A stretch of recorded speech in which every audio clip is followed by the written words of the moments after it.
എല്ലാവർക്കും നമസ്കാരം. കംസവധം കഴിഞ്ഞു. അതിനുശേഷം ഇനി ഉപനയനം, വിദ്യാഭ്യാസം മുതലായവയെ പറ്റിയാണ് നമ്മൾ പറയാൻ പോകുന്നത്. ഉപനയനം എന്ന് വെച്ചാൽ ബ്രാഹ്മണർക്കും അതുപോലുള്ള ചില ആളുകൾക്കും ഉപനയനം എന്നൊരു പരിപാടിയുണ്ട്. അതായത് പൂണൽ കല്യാണം. വയസ്സ് തികഞ്ഞ ആൺകുട്ടികൾക്ക് 5, 7, 11 എന്നിങ്ങനെയുള്ള ഒന്നിൽ അവസാനിക്കുന്ന വയസ്സുകളിൽ ഉപനയനം എന്ന ഒരു കർമ്മം നടത്തുന്ന ഒരു പതിവുണ്ട്. അതായത് അവരെ ബ്രാഹ്മണനാണെങ്കിൽ ബ്രാഹ്മണനാക്കി തീർക്കുക എന്നാണ് പതിവ്. ഇതൊരു ആചാര്യനെ കൊണ്ട് നടത്തിക്കും. ആ സമയത്ത് ബ്രഹ്മോപദേശം എന്ന ഒരു ചടങ്ങുണ്ട്. അതായത് ഈ പൂണൽ ഇടുന്ന കുട്ടിക്കും മുതിർന്നവർ, ഗുരുക്കന്മാർ, അച്ഛന്മാർ എങ്ങനെയുള്ളവർ ഉപദേശങ്ങൾ നൽകുന്നു. അതെങ്ങനെ മറ്റാരും കേൾക്കാത്ത വിധത്തിൽ ഇങ്ങനെ രണ്ടുപേരും തലയിൽ പൊതിഞ്ഞുകൊണ്ട് തുണിയിട്ടുകൊണ്ട് കുറച്ചു നേരം ഉപദേശം കൊടുക്കുന്നു. ഇനിമേൽ എങ്ങനെ ജീവിക്കണം, ധർമ്മം എന്താണ്, ഏതെല്ലാം പ്രവൃത്തികൾ ചെയ്യണം, ഏതെല്ലാം പ്രവൃത്തികൾ ചെയ്യാൻ പാടില്ല എന്ന് ഉപദേശിക്കുന്ന ഒരു കർമ്മവുമുണ്ട്. ഇവിടെ ശ്രീകൃഷ്ണനും ബലരാമനും ഉപനയനം കുലഗുരു നടത്തുന്ന സമയത്ത് അദ്ദേഹം പല ഉപദേശങ്ങളും നൽകി. അതിൽ ഒന്ന് സൂതധർമ്മം എന്നുള്ള ഉപദേശവും കൊടുത്തു. ഇതൊരു വളരെ വിചിത്രമായ ഒരു ഇതാണ്. പല ഉപദേശങ്ങളും നിങ്ങൾ എങ്ങനെ ജീവിക്കണം, ധർമ്മമേത്, അധർമ്മമേത്, ഈ പൂണലിട്ട ശേഷം എന്തെല്ലാം കർമ്മങ്ങൾ അനുസരിക്കണം എന്നാണ് സാധാരണ പറയുക. ഇവിടെ ഇദ്ദേഹം സൂതധർമ്മവും ഉപദേശിച്ചു. എന്ന് വെച്ചാൽ തേരാളിയായി ഇരിക്കുന്ന സമയത്ത് എങ്ങനെ ഇരിക്കണം എന്ന്. അദ്ദേഹം ത്രികാലജ്ഞാനിയാണല്ലോ ഗുരു. അതുകൊണ്ട് മനസ്സിലാക്കിയിരിക്കണം, ഭാവിയിൽ കൃഷ്ണൻ ഒരു സൂതനായി തീരും, അല്ലെങ്കിൽ സൂതധർമ്മം ചെയ്യേണ്ടി വരും, തേരാളി ആകേണ്ടി വരും എന്ന് മനസ്സിലാക്കിയിട്ടായിരിക്കണം അത് പറഞ്ഞത്. ഏതായാലും അങ്ങനെ രണ്ടുപേർക്കും ഉപനയനം കഴിഞ്ഞു. അതിനുശേഷം വിദ്യാഭ്യാസം, അതായത് സാന്ദീപനി മുനിയുടെ ഗുരുകുലവാസം ഗുരുകുലത്തിൽ കൊണ്ട് ചേർത്തി. ഗുരുകുലവാസം എന്നാൽ എന്താണ്? ആ കാലങ്ങളിൽ ഇന്നത്തെ പോലെ LKG, UKG, കിൻഡർ ഗാർഡൻസ് ഈ വക ഒന്നുമില്ല.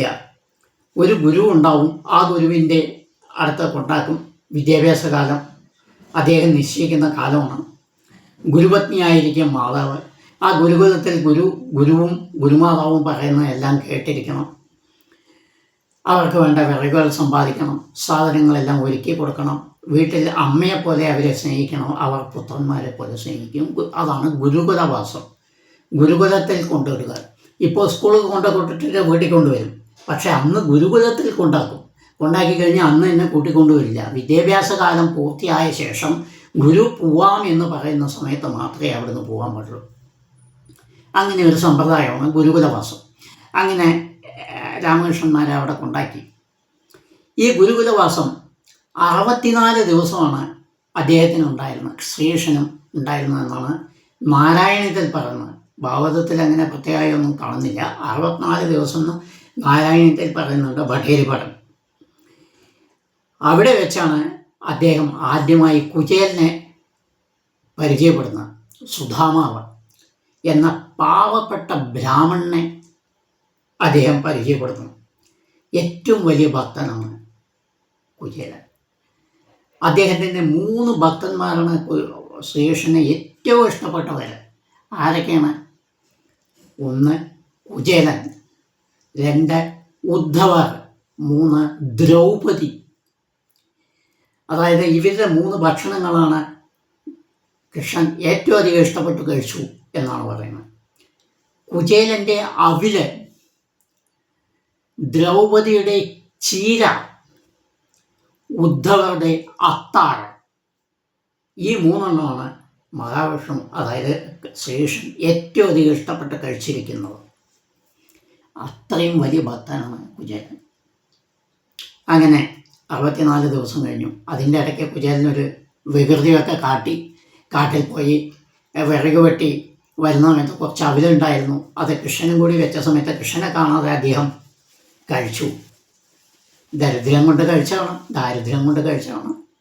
എന്തോ ആവട്ടെ, അതിൻ്റെ ഫലം പിൽക്കാലത്ത് അദ്ദേഹം അനുഭവിച്ചു. സത്യത്തിൽ അദ്ദേഹം അനുഭവിക്കുകയല്ല ചെയ്തത്. കുചേലൻ്റെ ഭക്തി വർദ്ധിക്കുവാൻ വേണ്ടി, കുചേലനോട് കൂടുതൽ അടുക്കുവാൻ വേണ്ടി ശ്രീകൃഷ്ണൻ സ്വയം കാട്ടിയ നാടകമാണത്. അല്ലാതെ കുചേലൻ ഇദ്ദേഹത്തെ കാണാതെ കഴിക്കണം എന്നുള്ള ഉദ്ദേശമല്ല. കുചേലനെ ശ്രീകൃഷ്ണനെ കഴിച്ചിട്ടേ ഉള്ളൂ. ഏതായാലും വിദ്യാഭ്യാസകാലം കഴിഞ്ഞു. വിദ്യാഭ്യാസകാലം കഴിഞ്ഞ ശേഷം ഗുരുദക്ഷിണ എന്നൊരു ചടങ്ങുണ്ട്. അതായത് ഗുരുവിനോട് ചോദിക്കും, അദ്ദേഹം ചെയ്ത ഉപകാരത്തിന് പഠിപ്പിച്ചതിന് എന്ത് ദക്ഷിണ വേണം പറഞ്ഞു കൊടുക്കും. പ്രഭുക്കന്മാർ അതനുസരിച്ച് കൊടുക്കും, ഒന്നുമില്ലാത്തവർ അതനുസരിച്ച് കൊടുക്കും. ചിലവർ ചോദിക്കും, ചിലവർ ചോദിക്കില്ല, അവർക്കുള്ള കൊടുക്കും. ഇതാണ് സമ്പ്രദായം. അപ്പോൾ സാന്ദീപനിയോട് കൃഷ്ണഭഗവാൻ ചോദിച്ചു, ഞങ്ങളുടെ വിദ്യാഭ്യാസങ്ങളൊക്കെ കഴിഞ്ഞു, താങ്കൾ വളരെ നന്നായി ചെയ്തു തന്നു, അതുകൊണ്ട് എന്ത് ഗുരുദക്ഷിണയാണ് താങ്കൾക്ക് ഞങ്ങൾ തരേണ്ടത് എന്ന് ചോദിച്ചപ്പോൾ അദ്ദേഹം ആദ്യം ഒന്നും വേണ്ട പറഞ്ഞു. പിന്നീട് ഭാര്യയായി ആലോചിച്ച സമയത്ത്, ഗുരുപത്നിയായി ആലോചിച്ച സമയത്ത് അവർ പറഞ്ഞതനുസരിച്ച് ഭഗവാനോട് അവർ ചോദിച്ചു, ഞങ്ങൾക്ക് ആകെ ഒരു പുത്രനേ ഉണ്ടായിരുന്നുള്ളൂ. നിർഭാഗ്യവശാൽ അവന് ഒരു ദിവസം കുളിക്കാൻ പോയി നദിയിൽ മുങ്ങി. അതിനുശേഷം കണ്ടിട്ടില്ല. സാധിക്കുമെങ്കിൽ ഗുരുദക്ഷിണയായി ഞങ്ങളുടെ പുത്രനെ തിരിച്ചു തരിക എന്ന് അഭ്യർത്ഥിച്ചു. കൃഷ്ണനോട് അഭ്യർത്ഥിച്ചു. എന്താ ഈ അഭ്യർത്ഥിച്ചു എന്ന് പറയാൻ? അതിന് ഞാൻ വളരെ വ്യക്തമായി പറഞ്ഞു. കാരണം ഈ സാന്ദീപനി മുനിക്ക് എല്ലാം അറിയാമായിരുന്നു. ഇത് സാധാരണ ഒരു മനുഷ്യനല്ല എന്ന് അദ്ദേഹത്തിന് അറിയാമായിരുന്നു. അതുകൊണ്ടാണ് സാധാരണ ഒരു ശിഷ്യനോട് പോയി കൊണ്ടുപോകാമെന്ന് നമ്മൾ പറയുക, അല്ല? എന്താ ചോദിച്ചാൽ എനിക്ക് മാങ്ങ വേണം, എടോ പോയി കൊണ്ടുപോടോ, ആ മരത്തിൽ മാങ്ങയുണ്ട്, കുറച്ച് മാങ്ങ കൊണ്ടുപോടോ എന്ന് പറയാം. പക്ഷേ ഇവിടെ സാന്ദീപനി മുനി അദ്ദേഹത്തെ കൈയെടുത്ത് കുമ്പിട്ട് കൊണ്ട് പറഞ്ഞു, ഞങ്ങൾക്ക് ഈ കുട്ടിയെ തിരിച്ചു കൊണ്ടുതന്നാൽ വളരെ നന്നായിരിക്കും എന്ന് അഭ്യർത്ഥിച്ചു. ഇത് കേട്ട മാത്രയിൽ അദ്ദേഹം വേഗം പോയി നദിയിലേക്ക് ഒരൊറ്റ ചാട്ടം. എന്നിട്ട് ഇങ്ങനെ കുറേ നടന്നു. അപ്പോൾ എവിടെയും കണ്ടില്ല. കണ്ട സമയത്ത് വരുണനെ പ്രാർത്ഥിച്ച് വിളിച്ചു. അതായത് നദികളുടെ വെള്ളങ്ങളുടെയും എല്ലാം അധിപനാണ് വരുണൻ. വായുവിൻ്റെ അധിപനാണ് വായു. അഗ്നിയുടെ അധിപനാണ് അഗ്നി. അവരവരുടെ അധിപന്മാരാണ്. അപ്പോൾ വെള്ളത്തിൻ്റെ അധിപൻ ഇയാളാണ് വരുണൻ. അപ്പോൾ വരുണനെ വിളിച്ച് ചോദിച്ചു, ഇങ്ങനെ ഒരു കുട്ടി ഈ നദിയിൽ മുങ്ങിയിട്ടുണ്ട്, അവനെ എവിടെയെന്ന് എനിക്ക് കാട്ടിത്തരണം. അപ്പോൾ വരുണ ഭഗവാൻ പറഞ്ഞു, ഭഗവാനെ, എവിടെയും ഞാൻ കണ്ടിട്ടില്ല. പക്ഷേ ഈ നദിയിൽ തന്നെ, ഇവിടെ തന്നെ പഞ്ചജനൻ എന്നൊരു അസുരനുണ്ട്. അദ്ദേഹം എവിടെയോ ഒളിച്ചിരിക്കുകയാണ്. ഒരുപക്ഷെ അദ്ദേഹത്തിനെ കണ്ടാൽ കിട്ടും എന്ന് പറഞ്ഞു. ഉടനെ ഭഗവാൻ നീന്തി പല സ്ഥലങ്ങളിലും നോക്കി, എവിടെയും കണ്ടില്ല. ഒടുവിൽ ഒരു ഗുഹാമുഖത്ത് കണ്ട സമയത്ത് ഈ പഞ്ചജനൻ്റെ ഹൃദയത്തിൽ ഒരു ശംഖിട്ട് ഒടുക്കം അവനെ മല്ലയുദ്ധം ചെയ്ത് കൊന്ന് ആ ശംഖ് എടുത്തു. അതാണ് പാഞ്ചജന്യം. പാഞ്ചജന്യം ഋഷികേശം ദേവതത്വം ധനഞ്ജയ. പാഞ്ചജന്യം, ആ പാഞ്ചജന്യമാണ് ഭഗവാൻ ഗീതയിൽ ഊതുന്നത്, ശംഖ്. ആ പാഞ്ചജന്യം എടുത്ത് കരയ്ക്ക് വന്ന സമയത്ത് അവിടെ ജ്യേഷ്ഠൻ നിൽക്കുന്നുണ്ട്. അപ്പോൾ അവിടെ വെച്ചാണ് ആദ്യമായി പാഞ്ചജന്യം ഭഗവാൻ മുഴക്കുന്നത്. വളരെ ശ്രേഷ്ഠമായ ഒരു സാധനമാണ്. അപ്പോൾ എവിടെയും കണ്ടില്ല. പിന്നെ അദ്ദേഹം ആലോചിച്ചു, ശരി, യമലോകത്ത് യമപുരിയിൽ ചെന്ന് നോക്കാം എന്ന് വിചാരിച്ച് അങ്ങോട്ട് പോയി.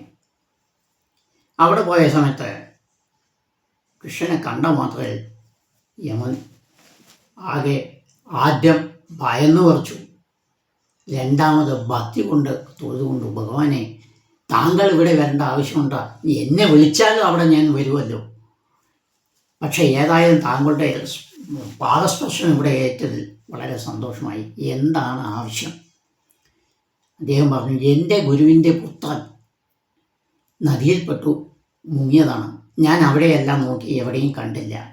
അതുകൊണ്ട് ഞാൻ ഇവിടെ യമലോകത്തിൽ വന്നിരിക്കുന്നു. അവനുണ്ടെങ്കിൽ അവനെ തിരിച്ചു തരണം. ഉടനെ യമദേവൻ തൊഴുതുകൊണ്ട് പെട്ടെന്ന് അപ്രത്യക്ഷനായി. ഒരു നിമിഷം കൊണ്ട് ആ കുട്ടിയും കൊണ്ട് തിരിച്ചു വന്നു, കുട്ടിയെ ഏൽപ്പിച്ചു. എന്നിട്ട് പറഞ്ഞു, ഭഗവാനെ, ഈ കുട്ടി ഇവിടെ എങ്ങനെ വന്നു എന്ന് എന്നോട് ദയവായി ചോദിക്കരുത്. എൻ്റെ ഒരു പുത്രനും താങ്കളുടെ അച്ഛൻ്റെ സഹോദരിയായ കുന്തിപുത്രനായി ജീവിക്കുന്നുണ്ട്. അദ്ദേഹത്തെയും എന്നെയും അനുഗ്രഹിച്ച് ഞങ്ങളെ ആശീർവദിക്കണം എന്ന് പറഞ്ഞ് ഈ കുട്ടിയെ ഏൽപ്പിച്ചു. ഭഗവാൻ ആ കുട്ടിയെ കൊണ്ട് ഗുരുവിനെ ഏൽപ്പിച്ചു. ഇനി നമുക്ക് അടുത്തതിൽ പറയാം. എല്ലാവരും സബ്സ്ക്രൈബ് ചെയ്യുക. നമസ്കാരം.